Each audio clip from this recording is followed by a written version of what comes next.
दोस्तों, ये स्वागत करता हूँ अपने YouTube channel chemistry in style of Brajesh Tiwari में। आज हम आपको बताने वाले हैं रसायन विज्ञान के थर्ड लेसन वैद्युत रसायन के विषय में।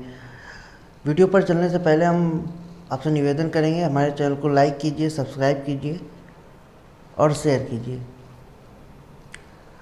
आज का हमारा टॉपिक जो है वह वैद्युत रसायन। वैद्युत रसायन में पहला पॉइंट हमारा आता है वैद्युत रसायन है क्या चीज़। वैद्युत रसायन की डेफिनेशन क्या है?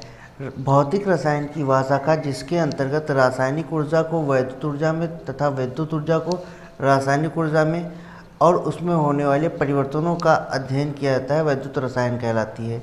ये घटनाएं जिन पात्रों में कराई जाती हैं उन्हें हम सेल कहते हैं। सेल दो प्रकार के होते हैं। सेल के विषय में एक और डिफिनेशन है जिसको हम कह सकते हैं, सेल एक ऐसी युक्ति है जिसके द्वारा विद्युत ऊर्जा को रासायनिक ऊर्जा में, रासायनिक ऊर्जा को विद्युत ऊर्जा में परिवर्तित किया जा सकता है।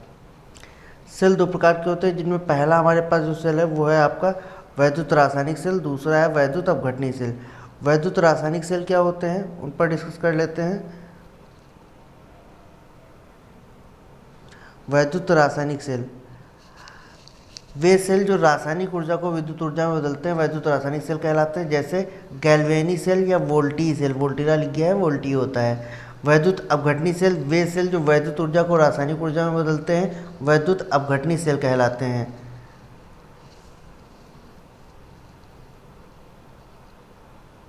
अब हम बात करते हैं सेल आरेख के विषय में।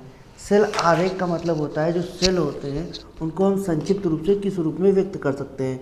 सेल आरेख, गैल्वेनी सेल को छोटे रूप में व्यक्त करना सेल आरेख कहलाता है। सेल आरेख बनाने के लिए निम्न बिंदुओं पर हम ध्यान देते हैं। पहला पॉइंट आपका क्या है उस पर ध्यान देंगे जाके। सेल आरेख में एनोड बाईं ओर तथा कैथोड दाईं ओर लिखते हैं। याद रखना, एनोड सदैव बाईं ओर और कैथोड सदैव दाईं ओर। दूसरा पॉइंट, एनोड लिखते समय धातु को पहले और लवण के विलयन को बाद में लिखते हैं और दोनों के मध्य एक खड़ी रेखा खींचते हैं।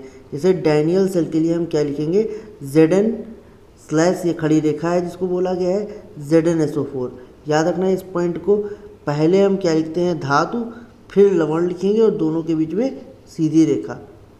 एक और प्रारूप है, इसको इस प्रारूप में भी लिख सकते हैं, ठीक है, लेकिन वो उतना ज़्यादा वो नहीं है, इस पर ध्यान देना है हमें। थर्ड रूल जो कहते हैं, थर्ड रूल में कह रहे हैं कैथोड को लिखते समय विलयन को पहले और धातु की छड़ को बाद में लिखते हैं। कैथोड में हमेशा विलयन पहले लिखा जाएगा और धातु जो है वो बाद में लिखी जाएगी और दोनों के मध्य एक खड़ी रेखा खींचते हैं, जैसे CuSO4/Cu। ये याद रखना है, जब भी हम दोनों सेलों को एक साथ लिखते हैं तो इन दोनों के बीच में हम क्या कर लेते हैं, समांतर लाइनें खींचते हैं, जिनको हम बोलते हैं लवण सेतु को प्रदर्शित करती हैं। वो देखते हैं चौथा रूल जो आपका आता है, कैथोड व एनोड के मध्य दो समांतर रेखाएं लवण सेतु को व्यक्त करती हैं। सेल आरेख बनाते समय धातु तथा विलयन की भौतिक अवस्था को छोटे कोष्ठक में बंद करके लिखना चाहिए। सेल आरेख बनाते समय विलयन की सांद्रता को छोटे कोष्ठक में बंद करके लिखना चाहिए। जैसे डैनियल सेल का आरेख निम्न प्रकार है। देखते हैं डैनियल सेल का आरेख क्या है।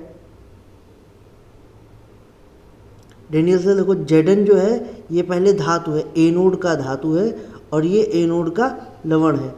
फिर ये कैथोड का लवण है, ये कैथोड की धातु है और लवण का विलयन जो है उसकी अवस्था देखो Aq जली लिखी गई, यहाँ पर Aq लिखी गई है।